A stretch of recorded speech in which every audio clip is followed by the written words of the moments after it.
Hey, I'm Jaguar Wright Johnson, but I was born Jacqueline Suzette Wright at John F. Kennedy Hospital in Stratford.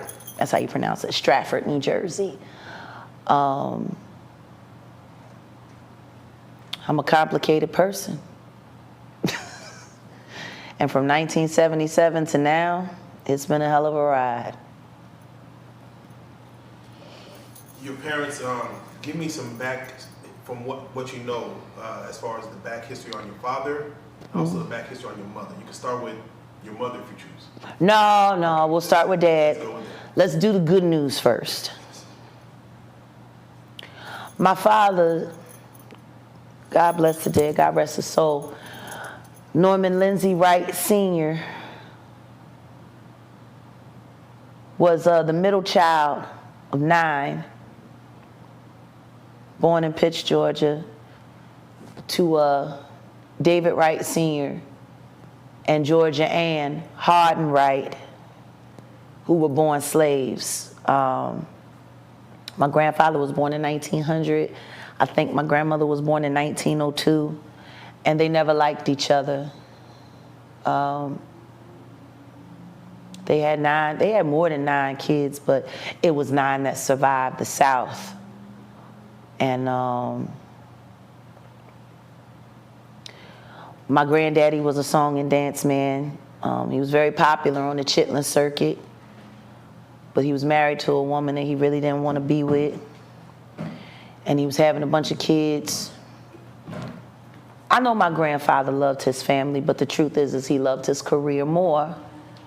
My Aunt Penny got sick with pneumonia. See, he used to open up for the Nicholas brothers, Fayette and I'm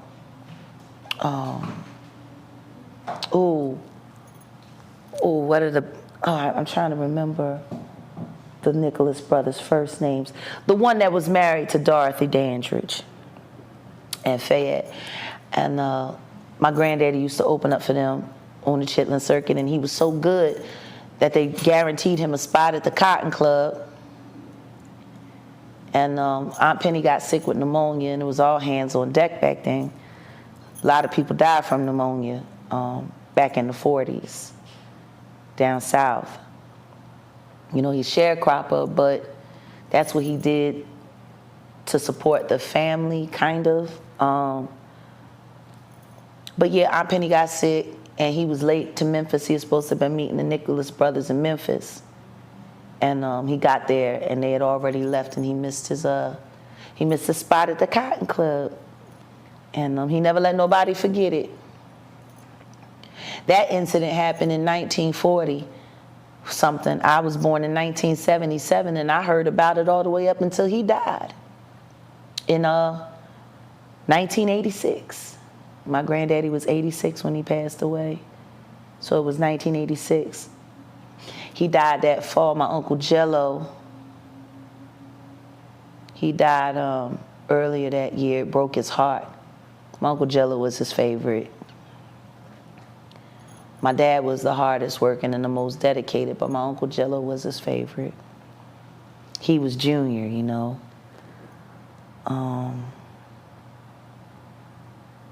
Yeah.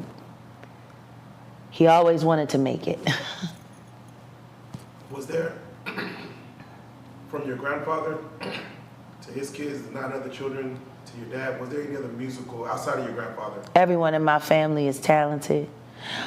If my father hadn't had such a great disdain for the music industry because of what it did to his family, because of the way my grandfather, I mean, you got to understand, my grandfather, he would get upset and be like, all of you, I can't stand you. I was supposed to have went to the Cotton Club and married Lena Horne and left all y'all in the South. When I say him and my grandmother didn't like each other, they didn't like each other. I remember one day I was over, this is when we was living on the family, the family house was on Spencer Street. Aunt Susie house, my Aunt Susie Bright, who was an executive at Campbell Soup all the way up until she retired, had the corner house, and Granddaddy sat out on the porch, and Grandmom up until she passed away. You know, I was a little girl. I must have been like 3 years old, and I was playing in the living room. And I never asked myself why my grandmother was tied to the chair in the living room. I still don't know why I didn't think anything strange of it. It was just grandma was in the chair and she was tied up, and I just accepted it. And then my cousin Charmaine, who's my Aunt Verlie's daughter, God rest her soul, God bless the dead. My cousin Charmaine, she had been living in Philadelphia. She had left Atlantic City and moved to West Philly with her husband, Rodney Gary. And so Charmaine came over and she saw Grandma tied up in the chair. And she said, Grandma, why are you in the chair? And she said, yo, aunts are terrible people. They tied me in this chair. I've been stuck here in this chair. And Grandma just put on this. She was in such distress. And I still didn't have no question about it. I just was playing in the living room on the floor by myself. And so my cousin Charmaine looked at my grandmother and said, Grandmother, do you want me to let you go? And she said, oh, please, grandbaby, just let me go. So my cousin Charmaine untied my grandmama, and when she did, that's when we realized why she was tied in the chair, because she pushed my cousin to the side and then she pulled the knife out from underneath the seat cushion, and she ran up the stairs to go kill my granddaddy, and she was trying to kick in the door, and he was laughing at her. He had the dead bone. I'm gonna kill you, nigga. You know, like my granddad would do weird shit. Like we'd be having grace, and during grace, he'd be like, Lord, can you please take this ugly home? You know, like at the dinner table. So I mean, love has always been complicated in my family. But they stayed married till death do them part. My family don't really believe in divorce. So what was probably something that you may have seen your grandfather do to your grandmother, just on your father's side? Real life.